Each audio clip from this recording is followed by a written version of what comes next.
diplomatic sort of tensions between India and America, that India and Canada that we see which started yesterday.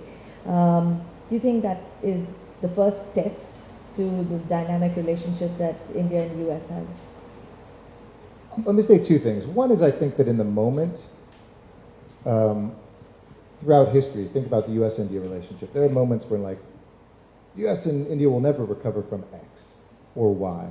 I mean, think about those moments, 1971. Think about those moments when there was the perception that US was holding back India's nuclear ambitions, or the perception in America that India didn't want to be part of an international order on nuclear proliferation. Certainly we, and I know you asked about Canada, have shown you can get through the most difficult moments. And so that's always my prayer and hope no matter what, because Canada is a dear friend, partner, ally, trading partner, and happens to be our northern neighbor. We care deeply for Canada, just as we care deeply for India and Indians. And I think that moments like this don't define a relationship, but they certainly can slow down progress. And they're gut checks for everybody to say, how do we interact with each other? What do we stand for? How do we enforce ideas like sovereignty and international law? And what are our responsibilities to one another?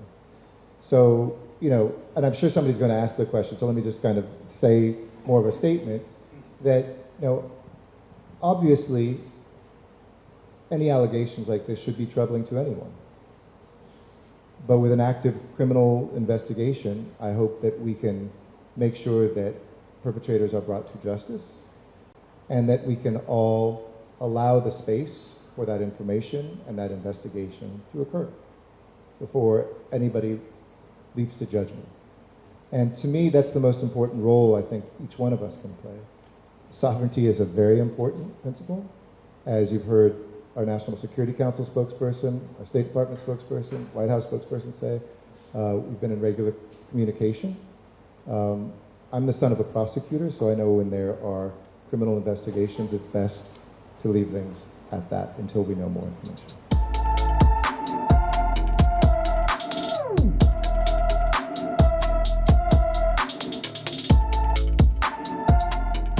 Look, I'm not going to, and I'm not going to tell leaders or other countries what to do, but I think it's incumbent on all of us to remember the principles of international law, the principles of sovereignty, non-interference, and that can be heard both directions, but need to be heard appropriately, and it's something that we stand by for sure.